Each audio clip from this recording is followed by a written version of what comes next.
मैंने पिछले वीडियो में बताया था फ्रेंड जोन के बारे में और एक सिंपल एक्सप्लेनेशन दी थी मैंने कि क्यों होता है, इससे डील कैसे करें, और एक तरह का कंसाइज वीडियो बनाया था ताकि तुम लोग एक छोटे समय में देख सको उससे और कुछ ना कुछ बेसिक आइडिया पा पाओ और अपने आप को सेफ रख सको उससे। पर ये वीडियो थोड़ा सा डिटेल में जाएगा इसलिए कि फ्रेंड जोन डेंजरस क्यों है और तुम्हारे रिलेशनशिप्स के चांसेस को हर्ट क्यों करता है बहुत बुरी तरह से। दो केसेस में तुम्हारा फ्रेंड जोन होता है, या तो तुम किसी लड़की में रोमांटिकली इंटरेस्टेड हो या तो किसी लड़की के साथ रिलेशनशिप में ऑलरेडी हो और तुमने अपना अट्रैक्शन इतना लोअर कर दिया है कि अब वो तुम्हें कह रही है कि लेट्स जस्ट बी फ्रेंड्स। और तुम में से कई सारे ऐसे बेवकूफ़ हैं जो उन्हें ये मान जाते हैं इस ऑफ़र को, ये सोच के कि कम से कम लड़की के करीब तो रहेंगे, उसके आसपास तो रहेंगे, उससे बात तो होती रहेगी और ज़्यादा हो सकता है उसे खुश कर दें, उसकी ज़्यादा सेवा कर दें। तो एक दिन उसके मन में एक मैजिकल रियलाइजेशन आएगा कि वाओ, वाओ, मुझे ऑलरेडी अब मुझे इससे फाइनली फिर से प्यार हो गया है, जैसे कि फिल्मों में दिखाता है। ये होगा नहीं रियल लाइफ में, बताता हूँ क्यों। तुम लोग जब फ्रेंड जोन में होते हो, मान लो रिलेशनशिप में पहले थे, आप फ्रेंड जोन में आ गए, तो होता ये है कि तुम्हारा अट्रैक्शन लोअर हो चुका है तुम्हारी आदतों की वजह से। तुमने वीकनेस दिखाया होगा, तुमने अपनी हॉबीज़ छोड़ दी होंगी, तुमने अपने सेल्फ रिस्पेक्ट को कॉम्प्रोमाइज़ किया होगा, तुमने उसकी बेइज्जती बहुत झेली होगी बिना कुछ किए। तो हुआ ये कि तुम्हारा अट्रैक्शन लोअर हो गया है, पर तुम्हारा कंफर्ट अभी भी हाई है। अब ये जानो, एक आदमी की प्राइमरी नीड रिलेशनशिप में होती है फिजिकल, और एक वुमन की नीड होती है इमोशनल। अब इसका मतलब ये नहीं कि women do not have physical needs, पर ज़्यादा उसका प्रोपोर्शन होता है इमोशनल नीड का। ठीक है। इमोशनल नीड मतलब तुम उससे बातें करते हो, उसकी प्रॉब्लम्स को सुनते हो, उसे कंफर्ट करते हो, उसे मोटिवेट करते हो, रात रात भर जाग कर 3-3 बजे तक उसे बताते हो, उसका दुखड़ा सुनते हो। ठीक है, तो उसे अच्छा लगता है ये चीज़, और तुम्हें उसका रोमांटिक साइड मिल जाता है, एस्पेक्ट रिलेशनशिप का फिजिकल साइड मिल जाता है। पर होता ही है कि जब तुम फ्रेंड जोन में डिमोट होते हो ना, एज अ मैन, जब तुम फ्रेंड जोन में डिमोट होते हो उसके द्वारा, तो तुम्हारा रोल अब भी सेम रहता है। तुम्हारा रोल अब भी सेम है, उसे तुमको कंफर्ट करना है, उसकी बातें सुननी है, उसकी हेल्प करनी है, उसको फाइनेंशियली हेल्प करना है, रात रात भर तक जाग के उसे कंफर्ट करना है। तुम्हारा रोल अब भी सेम है जो तुम्हारा बॉयफ्रेंड का रोल था, without any benefits from her side. उसका रोल अब चेंज हो चुका है, वो तुम्हें दोस्त की तरह देखती है आफ्टर ऑल। तो तुम जो पहले करते थे वो अब भी करते रहो, अब वो जो पहले करती थी अब वो नहीं करेगी, तो मतलब उसका बार्गेन कम हो गया, उसका जो एफर्ट है कम हो गया, तुम्हारा एफर्ट बराबर है।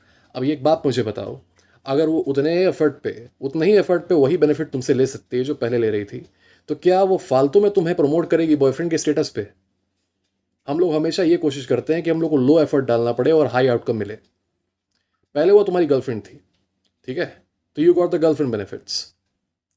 अब वो तुम्हारी सिर्फ दोस्त है, तुम वही काम अभी कर रहे हो जो तुम बॉयफ्रेंड की तरह करते थे। तो लॉजिकल ही है कि वो तुम्हें इसी स्टेटस पे रखेगी, फ्रेंड जोन के स्टेटस पे, क्योंकि तुम चिपके हुए हो भी उसके साथ। दूसरी चीज़, तुम्हें मैंने बताया था कि जब तुम लोग रिलेशनशिप में होते हो तो एक तरह की कंफर्ट बन जाती है साथ में, और एक तरह का अटैचमेंट बन जाता है, एक इमेज बन जाती है तुम्हारी उसके माइंड में as a boyfriend, as a man.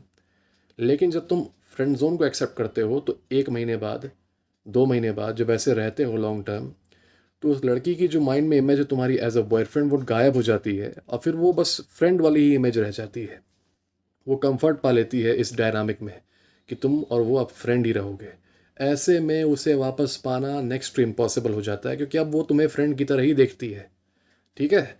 अब उसने वो वाली इमेज डिस्ट्रॉय कर दी अपने मन में जो तुम्हें तुम्हारी लवर वाली इमेज थी, रोमांटिक वाली इमेज थी। तो अब तुम्हारा चांस ऑलमोस्ट ख़त्म हो चुका है। यही सेम चीज़ होती है अगर तुम किसी लड़की में रोमांटिकली इंटरेस्टेड हो और वो कहती है sorry I can't date you right now, let's just be friends, और तुम ये सोच के फ्रेंड रह लेते हो उसके कि चलो आसपास तो उसके मंडराते रहेंगे, ऑर्बिट करते रहेंगे उसे। इसमें भी यही होता है कि वो कंफर्ट हो जाती है तुम्हारे डायनामिक में फ्रेंडशिप के, और वो तुम्हें कभी लवर की तरह देखती ही नहीं। ये सबसे बड़ा डेंजर है फ्रेंड जोन का, सबसे बड़ा डेंजर। और तुम में से कई लोग का ईमेल आया मेरे पास, और मैं कमेंट करना चाहूँगा, ऐसे कुछ लड़के हैं जिन्होंने इस ऑफ़र को ठुकरा दिया कि जब ब्रेकअप के बाद लड़की ने कहा कि लेट्स जस्ट बी फ्रेंड्स, तो तुम लोगों में से कुछ ऐसे हो जिन्होंने कहा कि नहीं, या तो हम लोग गर्लफ्रेंड बॉयफ्रेंड रहेंगे या तो बात ही नहीं करेंगे। And I am proud of you guys, तुमने जो ऐसा किया। पर कई सारे लोगों ने फ्रेंडशिप के ऑफ़र को एक्सेप्ट कर लिया, और उनके मैंने कन्वर्सेशंस पढ़े, सब कुछ पढ़े। इट्स अ पैथेटिक सिचुएशन, क्योंकि तुम लोगों की पोजीशन अब ह्यूमिलिएशन वाली है, लेकिन तुम लोग काम अभी भी वही, ड्यूटीज़ वही कर रहे हो बॉयफ्रेंड वाली। But she is not giving you the love जो तुमको पहले वो देती थी एज अ गर्लफ्रेंड। अब वो बस एंजॉय कर रही है, बेनिफिट ले रही है तुमसे, और तुम बस बेनिफिट दिए जा रहे हो। अब वन वे हो गया सब कुछ। इस ह्यूमिलिएशन वाली लाइफ को या तो तुम्हें अगर जीना है तो जियो, पर अगर चाहते हो कि इससे अच्छा कुछ मिले, अगर चाहते हो कि वो वापस आ जाए, तुम दोबारा रिलेशनशिप में आ जाओ, कोई भी ऑफर फ्रेंडशिप का अगर हो रहा है तुम्हें तुम्हारे रोमांटिक इंटरेस्ट के द्वारा, उसे हर केस में डिनाई कर दो। ये एक्सेप्ट करो कि तुम उससे कभी बात नहीं करोगे, लेकिन कभी भी फ्रेंडशिप एक्सेप्ट मत करो। क्यों? मैंने बताया क्यों। फ्रेंडशिप को एक्सेप्ट कभी भी मत करना, this is the rule. Breakup के बाद लड़की कहती है let's just be friends, no, let's just go our own ways. Either we will be romantically connected और we will not be connected at all. ये चीज़ बॉटम लाइन रखो, ये चीज़ क्लियरली रखो उसके सामने। Then she will respect you. उसे पता चलेगा कि हाँ, तुम कहीं के भिखारी नहीं हो कि तुम्हें ऐसे ही कोई डिमोट कर देगा, ऐसे ही कोई डिस्कार्ड कर देगा, तुम भी तब भी इधर उधर मंडराते रहोगे जैसे कि तुम सेवक हो उसके। ठीक है, इससे स्पाइन दिखती है कि तुमने अगर अपना end of the bargain fulfil नहीं किया तो मैं भी नहीं करूँगा। ये अच्छे बनने वाले माइंडसेट में मत पड़ो, यूज़ मत हो दूसरों से। तुमने से कई सारे लोग अच्छे बनना चाहते हैं, नाइस गाय बनना चाहते हैं, फिर उसके बाद वो सरप्राइज होते हैं कि why is she going for the guy who treats her so bad, क्योंकि you treated her so good and you are getting humiliated. वो तुमसे बदतमीजी से बात कर रही है, तुमसे रूडली बात कर रही है। Mean while she is liking the guy who doesn't even bye her any gifts, who insults her, who treats her badly.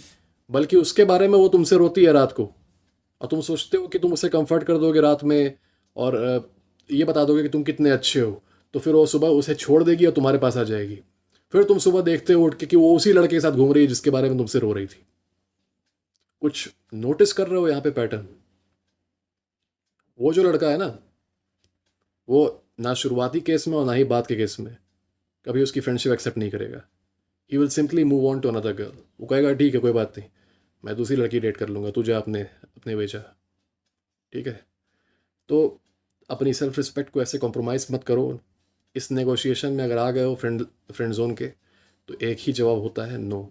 तुम में से कुछ लोग अगर जो हैं जो अपनी एक्स को वापस पाना चाहते हैं, उन लोग के लिए भी एडवाइस है, if she offers you friendship, हमेशा ना बोलो, हमेशा ना। उसके आसपास रह के तुम्हारा कुछ फ़ायदा नहीं होने वाला। तुम्हारा ये माइंडसेट होना चाहिए कि जैसे ही तुम लोग के बीच में गर्लफ्रेंड और बॉयफ्रेंड वाला रिलेशनशिप ख़त्म होता है, तुमको उससे कोसों दूर भागना चाहिए, जितना दूर हो सकते हो उतना दूर। तुम्हें ये कोशिश करना चाहिए कि तुम लोग के बीच में ज़ीरो बातें हो, कोई बात ही ना हो, तब तक जब तक वो इस डायनामिक को रिस्टोर करने के लिए एग्री ना हो जाए। वरना तब तक let go your separate veg. क्योंकि जितना पास रहोगे इस पॉइंट के बाद, ब्रेकअप के पॉइंट के बाद, जितना पास रहोगे उतना तुम्हारा चांसेस ख़त्म हो जाएगा उसे वापस पाने का। उसी तरह से अगर तुम किसी में रोमांटिकली इंटरेस्टेड हो, तो अगर वो तुम्हें फ्रेंड जोन कर चुकी है, अब उसके आसपास जितना घूमोगे तो उतना तुम्हारा चांस कम हो जाएगा उससे पाने का। इस चीज़ में मेरा भरोसा रखो। तुमने ये तरीका ट्राई किया है दोस्त रहने का और तुमने देखा कि तुम्हें क्या परिणाम मिला। अब मेरी बात मान जाओ, मैं जो बता रहा हूँ उसे ट्राई करके देखो और बताओ कि तुम्हें क्या रिजल्ट मिलता है। तुम लोग का ईमेल पढ़ के मुझे काफ़ी अच्छा लगता है कि तुम लोग काफ़ी ज़्यादा सीक्रेट बातें शेयर करते हो मेरे ऊपर ट्रस्ट करके। और आई होप कि मैं ये सारी चीज़ें तुम्हें जो लिख के देता हूँ काफ़ी ब्लेटेंट ऑनेस्टी से लिखता हूँ। मुझे जहाँ दिखता है कि तुम नौटंकी कर रहे हो, मैं बता देता हूँ कि तुम नौटंकी कर रहे हो। और मुझे जहाँ दिखता है कि तुम लोग अच्छा काम कर रहे हो, मैं बता देता हूँ कि मैं अच्छा काम कर रहे हो। तो आई होप कि तुम्हें कुछ रिलीफ मिलता हो अपनी सिचुएशन में मेरा ईमेल पढ़ के, कुछ हेल्प मिलती हो, सपोर्ट मिलती हो मेरे से टेलीग्राम पे बात करके। और ऐसी कोई दिक्कत अगर होती है तो मुझे ईमेल करते रहो, मैं हर ईमेल को आंसर करता हूँ। और सिर्फ इसी प्रॉब्लम से रिलेटेड नहीं, fitness, social game, social anxiety, depression, कुछ भी पूछ सकते हो यार, है ना। I will tell you what I know, जो मैंने सीखा है अपने एक्सपीरियंसेस से। इंस्टाग्राम पे मुझे फॉलो कर लो, मैंने नया अकाउंट बनाया है। और टेलीग्राम पे ग्रुप है, उसको भी ज्वाइन कर सकते हो चाहो तो। लिंक डिस्क्रिप्शन में है, इस वीडियो के बाद भी लिंक रहेगा। तब तक के लिए गॉड ब्लेस यू गाइस। जीतते रहो लाइफ में, तुम सब कुछ कर सकते हो।